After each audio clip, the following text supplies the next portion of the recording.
వేరే పార్టీల మీటింగ్లకు కూడా పోవద్దు, వేరే పార్టీలకు ఓటేయద్దనేటువంటి ఈ శాసించే పద్ధతి ఏతుందో ఇది చాలా బాధాకరమైంది. దాన్ని మనం కొంచెం నిశ్చితంగా గమనించాలని చెప్పి కోరుతున్నాం. The beauty of the democracy is ఇలా ఎక్కడ లేదు ఇట్లాంటి పద్ధతి, కానీ ఎందుకో ఈ మధ్య కాలంలో ఎక్కువైపోయింది. మనం అడగాల్సింది ఇవాళ మా స్కూల్స్ ఉన్నాయి, కాలేజెస్ ఉన్నాయి, అనేక సమస్యలు ఉన్నాయి. ఇవాళ కాదు, గత 20 ఏళ్ళుగా 25 ఏళ్ళుగా ఏ ప్రభుత్వాలు వచ్చినప్పటికి కూడా స్కూళ్ళ యాజమాన్యాలకు, కాలేజీల యాజమాన్యాలకు లేదా ఇంజనీరింగ్ కాలేజీలకి రకరకాల సమస్యలు రిప్రజెంట్ చేస్తూనే ఉంటాం. మన మీద సానుభూతి నిజమే అయితే, మన సమస్యలు పరిష్కరించాలనే నిజాయితీ కనుక ఉండి ఉంటే ఎన్నికలతో సంబంధం లేకుండా పరిష్కరించాలి. కానీ పరిష్కరించరు. వట్టప్పుడు పోతే అపాయింట్మెంట్ ఇయ్యరు, వినేటువంటి సంస్కారం లేదు, పరిష్కరించేటువంటి సత్తా అంతకంటే కూడా లేదు. కానీ ఎన్నికలు వచ్చినప్పుడు మాత్రం ఆ 5 ఏళ్లలో ఉండేటువంటి డిమాండ్లన్నీ కూడా మళ్ళీ చెప్పమని చెప్పి ఇది పరిష్కరిస్తామని చెప్పేటువంటి మనకు మాటలు వినబడుతూ ఉంటాయి.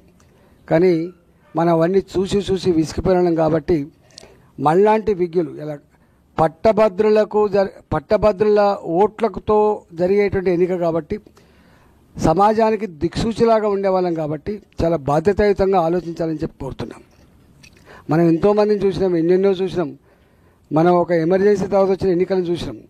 మేము చిన్న పిల్లలం అప్పుడు. ఆనాడు టీవీలు లేవు, ఆనాడు పెద్దగా పేపర్లు లేవు, ఆనాడు కేవలం రేడియో మాత్రమే ఉండేది.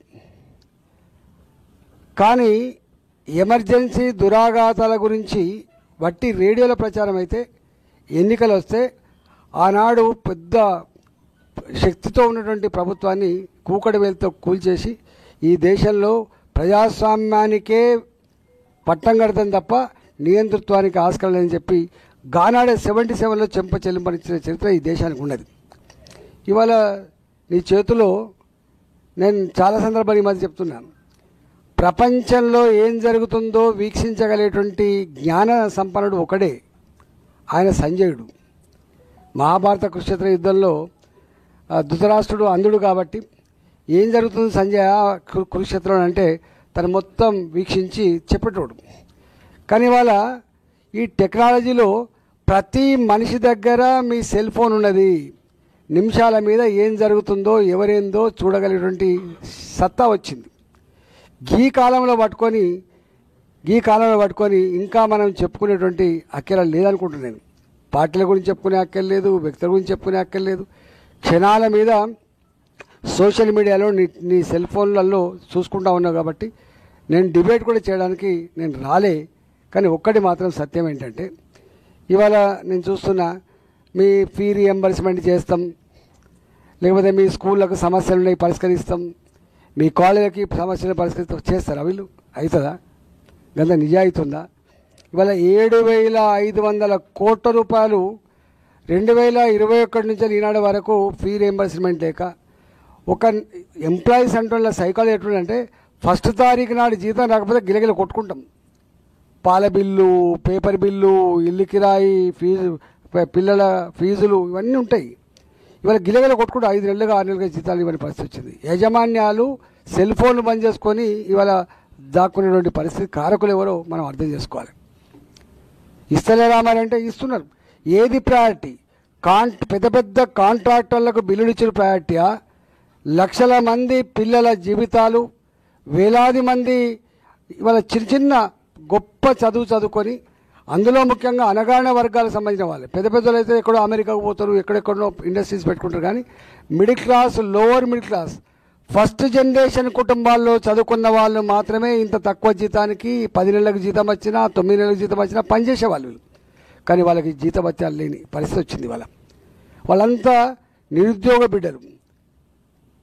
ఎక్కడన్నా నోటిఫికేషన్ రాకపోతుందా, ప్రభుత్వ ఉద్యోగం రాకపోతుందా అని చెప్పి గంపడ ఆశలతో ఎదురు చూసుకుంటా ఇవాళ కాలం గడిపే వాళ్ళకి జీతాలు లేవు. ఇవాళ యాజమాన్యాలకు కంటి మీద కునుకు లేకుండా ఉన్నది. కాబట్టి నేనంటున్నా, మీకు ఇంత నిజాయితీ ఉంటే మా స్కూళ్లకు, కాలేజీలకు రావాల్సినటువంటి 7,500 కోట్ల రూపాయలు రిలీజ్ చేసి నువ్వు అడిగితే సంతోషంగా ఉంటుంది తప్ప నువ్వు అవి రిలీజ్ చేయకుండా ఇస్తామంటే నీ మాటలు నమ్మడానికి ఎవరు సిద్ధంగా ఉన్నారు?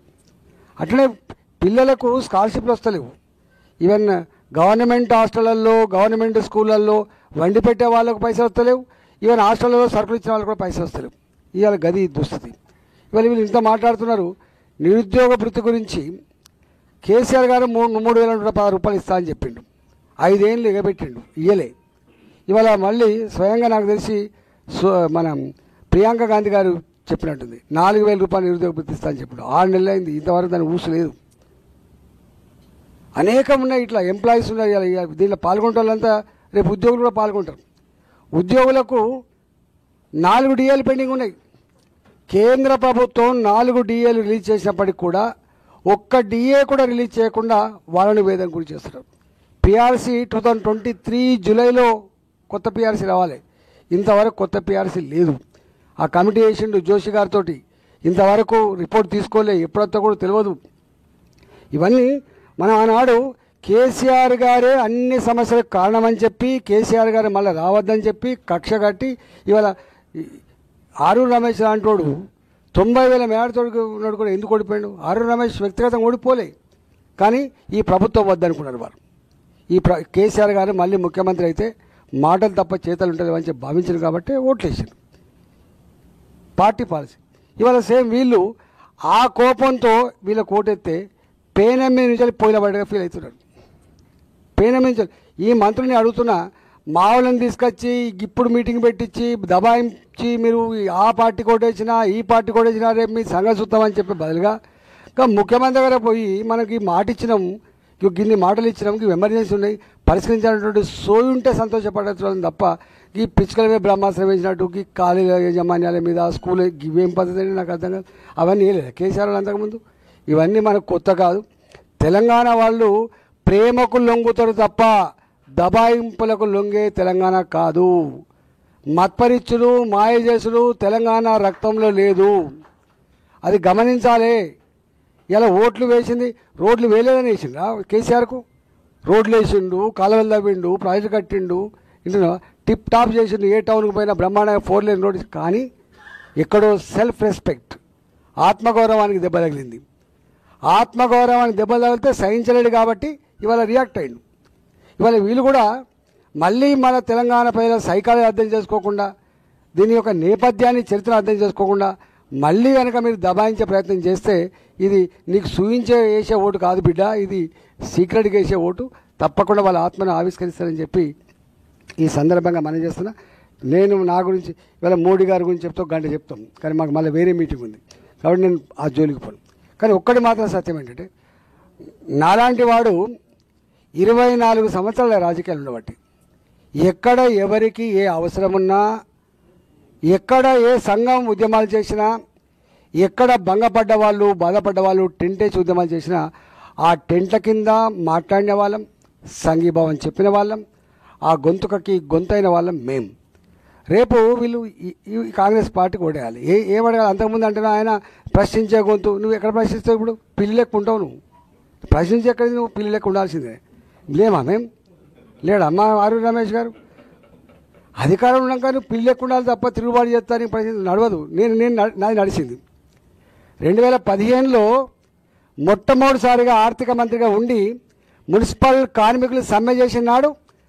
1700 మంది కార్మికుల్ని రిమూవ్ చేసినాడు. నా కార్మికుల జీవితాలే ముఖ్యమని చెప్పి నేను పోయినా వాళ్ళ సమ్మెకు పోయి నేను సంఘీభావం చెప్పొచ్చిన. నేను నా మంత్రి పదవి కంటే కూడా నేను పెట్టిన సంఘం కాబట్టి, నేను గెలిపించిన సంఘం కాబట్టి, వాళ్ళు గరీబోళ్ళు కాబట్టి, ఆకలితో ఉన్న వాళ్ళతో పెట్టుకోకూడదు అన్నట్టు సోయున్నోని కాబట్టి మేము ఆనాడు పోయినాం. అధికారంలో ఉండి ఆర్థిక మంత్రి ఉండిపోయినా నేను, పరిష్కరించాల్సిన స్థాయిలో ఉండిపోయినా నేను. కానీ ఎంతమంది చేయగలుగుతారు అట్లా? ఆర్టీసీ కార్మికులు సమ్మె చేసిండ్రు. సమ్మె చేస్తే హుకుం జారీ చేసిండ్రు. మీకు తెలుసు, సంఘం రద్దు చేయమని రద్దు చేసిండ్రు. అశ్వత్థామరెడ్డి రిజైన్ చేసిండు. మిమ్మల్ని బ్రహ్మదేవుడు కూడా కాపాడలేడని చెప్పిండు. 39 మంది చనిపోయినరు. కానీ మేము పోయినాం. మా పదవి కాదు ముఖ్యం. ఇక మా ఆర్టీసీ కార్మికులు సంఘీభావం పోయింది. నేను స్టేట్మెంట్ ఇచ్చిన ఆనాడు. నా స్టేట్మెంట్ ఏంటంటే, అరే సంఘాలు ఎప్పుడో పుట్టినాయి, సంఘం ఇవాళ ఉన్నది, రేపు కూడా ఉంటుంది. భంగపడ్డోళ్ళు, బాధపడ్డోళ్ళు, హక్కుల కోసం పోరాటం చేసే వాళ్లకు జీవితాంతం 2 బాధ్యతలు ఉంటాయి. ఒక భుజం మీద కుటుంబాన్ని పోషించే బాధ్యత ఉంటుంది, ఇంకో భుజం మీద వాళ్ళ హక్కుల కోసం పోరాడే బాధ్యత ఉంటుంది. ఆ పోరాడే వాడికే నా మద్దతు అని చెప్పాను. నేను ఆర్థిక మంత్రిని అప్పుడు స్టేట్మెంట్ ఇచ్చిన ఆయన కూడా మాట్లాడు, కొంతమంది విధవలు మాదానిలో ఉండి ఇట్లా మాట్లాడుతున్నా కూడా అన్నాడు, భరించడం. ఒక సందర్భంలో కోపం అయితే ఈ జెండా కొనని అని చెప్పిన నేను, ఎవరు రాను నీ జెండా కొనని ఈ ప్రశ్నించ గవాలు నీ అధికారం రాగానే నువ్వేం చేస్తావా అనేది మీ చరిత్ర ఏంది, మీ కథ ఏంది, మీరు చెప్పుకో. మేము ఎక్కువ చెప్పుకోం, కానీ ఇవాళ మీకు హామీ ఇస్తున్నాం, రేపు మీ సమస్యలకు అండగా ఉండేటువంటి నేను. రేపు మీకు ఏ అవసరం ఉన్నా కూడా వాలిపుటలు మేం కాబట్టి, గట్లా ప్రయారిటీ కూడా ఓటు ఉంది కాబట్టి ఏ చేద్దామని చెప్పు. నీకు రెండో ఓటు ఎత్తుంది, మూడో ఓటు ఎత్తుంది చెప్పు, తప్పేముంది. మా ప్రయారిటీ ఓటు ఉంది, మమ్మల్ని దబాయించకని చెప్పండి. మీరు ఇవాళ రాత్రే చెప్తే ఇంత గొప్పగా స్పందించి ఇవాళ మీరు ఇంత గొప్పగా మాకు సంఘీభావం చెప్తా ఉన్నారు. డెఫినెట్గా మీకు సంపూర్ణంగా అండగా ఉంటామని చెప్పి మళ్ళీ మాటిస్తున్నాం. ఇవన్నీ అయి ఉండేది కాదు, పోయేది కాదు. మస్తు మంది చూసినాం చరిత్రలో బైసాబ్, ఇంతమంది చూస్తే. ఇది నిన్ననే మోడీ గారు వచ్చి, మోడీ గారే స్వయంగా, అమిత్ షా గారే స్వయంగా ఈ రాష్ట్రానికి వచ్చి డబుల్ ఆర్ సరే ఏదో ట్యాక్స్, డబుల్ ఆర్ ట్యాక్స్ గురించి చెప్పండి. ఏం జరుగుతుందో మీకు అర్థం కావాలి. ఎంత వాళ్ళు ఆరు అన్నట్టున్నది, ఇక దొరకదో ఎప్పటి వరకు ఉంటామో తెలియదు, అంతా చదువుకుంటే పెట్టిండ్రు. తప్పు కాదు ఇది. ఇవాళ హైదరాబాద్లో బిల్డింగ్ కన్స్ట్రక్షన్ చేయాలంటే పర్మిషన్ కోసం పోతే ఎస్ఎఫ్టీకి 75 రూపాయలు చెప్పండి, ఇవ్వకపోతే ఫీ కట్టకపోతే వాళ్ళ ఫీజు కట్టకపోతే పర్మిషన్ ఇస్తలేదు. అతి తక్కువ కాలంలో అతి ఎక్కువ ఇల్లీగల్ డబ్బులు వసూలు చేసినటువంటి ప్రభుత్వంగా రేవంత్ రెడ్డి ప్రభుత్వం నిలిచింది.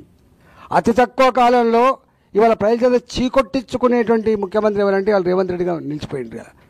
మళ్ళీ పంటలు ఎండిపోయినాయి, మళ్ళీ మూటలు కాలిపోయినాయి, మళ్ళీ ఇవాళ మామూలు వ్యవస్థలు వచ్చినాయి. కాబట్టి మనిషి స్వేచ్ఛ ఉండే స్కూల్ ఉండేది కాదు. ఏం చేస్తావా నువ్వు, నాకు అర్థం కాదు. మూసేస్తావా నువ్వు, ఉరిదిస్తావా నువ్వు అయినా మమ్మల్ని? ఆఫ్టర్ ఆల్ నువ్వు ఎంత, నీ బతికెంత? ప్రజలు భిక్ష పెడితే, ప్రజలు ఆశ్రయించి భిక్ష పెడితే నీకు పదవి వచ్చింది, నీది అదేమన్నా? నీ సొంతం అదేమన్నా? ప్రజల జాగీర్, ఇది ప్రజల హక్కు. ప్రజలు పెట్టే భిక్ష అనే విషయం మర్చిపోయిన పార్టీ, మర్చిపోయిన నాయకుడు కాలగర్భంలో కలిసిపోతాడు. దెబ్బ కొడితే లేవరు, మళ్ళా కేసీఆర్ లేతాడు. ఇప్పుడు మళ్ళా ఎంత పెద్ద ఈయన కొట్టుడు ఉంటా ఇంక 20 ఏళ్ళ వరకు. చంద్రబాబు నాయుడు గారు ఇప్పుడు నేను మనది, కానీ ఆయన 2020 అని పెట్టిండు. ఎవరు ఉండరు. అందుకనే నిజమైన హక్కుదారులు ప్రజలు మాత్రమే కాబట్టి దయచేసి మీరు గట్ల తాటాకి చప్పులకు, ఈ వరంగల్ మళ్ళా ఈ తాటాకి చప్పులు భయపడుతుంది, ఇది వేస్తుంది. కాబట్టి ఇవాళ మోడీ గారు ఏం మాట్లాడతాడు, ఆయన ముఖ్యమంత్రి హోదాలో ఉండి ఒకనాడో పెద్దన్న అంటాడు, 3 రోజులకే మాట మార్చి అంత కూడా అంటాడు. మనిషి మరి నాలుగన తాటి మట్టన. ఇవాళ దేశమంతా ఒకటే కోరుకుంటుంది. నన్ను కూడా పట్టుకోవాలంటారు మోడీ గారికి ఇంత ఫేవరెట్. అరే కళ్ళ ముందు కనబడుతుంది అని చెప్పిన నేను. కళ్ళ ముందు ఎన్నడూ లేనటువంటి ప్రగతి కనబడతా ఉంది. కాబట్టి నేను ప్రత్యక్షంగా కరోనాలో వారు ఢిల్లీలో కాన్ఫరెన్స్లో ఉంటే నేను హైదరాబాద్ ఉండేది. నేను మా ముఖ్యమంత్రి గారు ఇక్కడ, అమిత్ షా గారు ఉన్న వారు అక్కడ ఉండేది. వారు 2 మాటలు చెప్పేది ఎప్పుడు, ఇంత కష్టకాలం వచ్చింది, ఇది పేద దేశం, మనకు డాక్టర్లు చక్కగా లేకపోయా, నర్సులు చక్కగా లేకపోయా, ఐసీయూ బెడ్లు చక్కగా లేకపోయా, ఉన్నంతలో ధైర్యం ఇచ్చి కాపాడమని చెప్తే మేము కరోనా కష్టకాలం ఏం చేసామో మాకెరక. వట్టిగా బాయ్ చెప్పి పేరు సంపాదించలే. ఒక థర్డ్ వరల్డ్ కంట్రీ భారత్ని ఏమంటారు ప్రపంచంలో? థర్డ్ వరల్డ్ కంట్రీ అంటారు. ఫస్ట్ వరల్డ్ కంట్రీ అంటే America, Russia. Second world countries అంటే యూరోప్ కంట్రీస్. పేద దేశాలు ఎవరంటే ఇగో భారత్, మన బంగ్లాదేశ్, నేపాల్, శ్రీలంక, గరీబ్ దేశాలు. గట్లాంటి థర్డ్ వరల్డ్ కంట్రీ అతి తక్కువ కాలంలో ఒక వ్యాక్సిన్ ప్రొడ్యూస్ చేసి మనకు మాత్రమే అందించకుండా ప్రపంచ పేద దేశాలకు అందించి ప్రపంచ ప్రజల మన్ననలు పొందిన దేశం భారతదేశం అనే విషయం మనం మర్చిపోవద్దు. That is Bharat today. ఇవాళ ఒకప్పుడు ఇదే అమెరికా మన అబ్దుల్ కలాంను అవమానపరిచింది. మోడీ గారికి వీసా ఇవ్వలే. కానీ ఆ అమెరికా ఇవాళ మోడీ గారు పోతే రెడ్ కార్పెట్తో స్వాగతం పలకాలి. వాళ్ళ పార్లమెంట్లో మనకేమో పార్లమెంట్ సభ్యులు అంటే వాళ్ళకి సెనేటర్లు అంటారు. ఆ పార్లమెంట్లో వారు మాట్లాడుతుంటే వాళ్ళ సెనేటర్లు వేసి సప్పట్లు కొట్టి జై మోడీ అంటున్న పరిస్థితి వచ్చిందంటే భారత్ యొక్క కీర్తి పతాక ఎక్కడుందో మనకు అర్థం కావాలి. మనకు అర్థం ఇక్కడో తెలియదు. ఇంకా యుద్ధం జరిగితే, రష్యా ఉక్రెయిన్ యుద్ధం జరిగితే యుద్ధాన్ని ఆపించిన చరిత్ర ప్రపంచంలో ఎక్కర్లేదు. ఫస్ట్ టైం మోడీ గారు చేశారు. మా పిల్లల ప్రాణాలు ముఖ్యం, మీ యుద్ధాన్ని ఆపండి అని చెప్పి యుద్ధాన్ని ఆపించి పిల్లల్ని తీసుకొచ్చి పేరెంట్స్కి అప్పచెప్పాడు. అందుకని ఇవాళ ఓటు ఎందుకు వేయాలంటే ఓటు ఎందుకు వేయాలి ఒక గ్రామీణ ప్రాంతాలకు పోయి మోడీ గారు ప్రధానమంత్రి అయ్యేంత వరకు చెంబులు పట్టుకొని రోడ్ల పక్క నుండి బయలుపోయి పోయేటువంటి దుస్థితి ఉన్నమాట వాస్తవమా కాదా? పేదల ఇళ్లలో ఉన్నాయా టాయిలెట్లు? మహిళలు ఎంత ఇన్సల్ట్ అయ్యేది. ఇవాళ చదువుకున్న ప్రతి ఇంట్లో ఏమైనా ఫ్రెండ్స్ వస్తే అవమాన భారంతో కుంగిపోయేది టాయిలెట్ లేకపోతే. ఎంతోమంది ప్రధానమంత్రులు పోయినరు, ఎంతోమంది ముఖ్యమంత్రులు పోయినరు, కానీ కన్సర్న్ ఈజ్ మోస్ట్ ఇంపార్టెంట్. ఇవాళ మోడీ గారు నా భారత ఆడబిడ్డలకి, నా దేశ ఆడబిడ్డలకి ఆత్మగౌరవంతో బతికే భాగ్యం కలగాలని స్వచ్ఛ భారత్ కింద 12 కోట్ల ఇళ్లలో టాయిలెట్ కట్టించి మహిళల గౌరవాన్ని కాపాడిన వ్యక్తి ఎవరైనా మోడీ గారు కాదా? వాళ్ళు లేరా ఓట్లు? ఇలాగా అభినందన్ ఉన్నాడు, దేశ రక్షణలో బాగా పోయిండు, దొరికిపోయిండు, సంపదాన్ని ప్రయత్నం చేసిండు. అభినందన్ వ్యక్తి కాదు బిడ్డ, శక్తి. 24 గంటలు టైం ఇస్తున్నా తీసుకొని నా దేశానికి అప్పచెప్పమంటే దేశానికి అప్పచెప్పిండు. అందుకనే మోడీ గారికి ఎందుకు ఓటానో అభినందన్ తల్లిని అడిగితే చెప్తుంది. మోడీ గారికి ఎందుకు ఓటానో ఇవాళ సియాచిన్ మంచు కొండలలో దేశం కోసం ప్రాణాలు అర్పించేటువంటి సైనికుల కుటుంబాలు అడిగితే చెప్తారు. ఇవాళ మోడీ గారికి ఎందుకు ఓటానో 12 కోట్ల టాయిలెట్లు వాడుకుంటే మా ఆడబిడ్డలు అడిగితే చెప్తారు. మోడీ గారికి ఎందుకు ఓటానో 4 కోట్ల మందికి ఇల్లు కట్టించి సొంత ఇంటికాలు నెరవేర్చినటువంటి వాళ్ళని అడిగితే చెప్తారు. మోడీ గారికి ఎందుకు ఓటానో కూరగాయలు అమ్ముకునే ఆమె కూడా డిజిటల్ ట్రాన్సాక్షన్ బిడ్డ అని చెప్పేటువంటి ఆమె అడిగితే తెలుస్తుంది మోడీ గారికి ఎందుకు ఓటాను. మోడీ గారికి ఎందుకు ఓటానో మీరు రెయ్యన పోతాను 120 కిలోమీటర్ స్పీడ్లో. ఇక్కడి ఆ రోడ్లు national highways construction for day 11 kilometers before 2014. Today 37 kilometers for day construction. ఇవాళ మెడికల్ కాలేజ్ డబుల్ అయినాయి.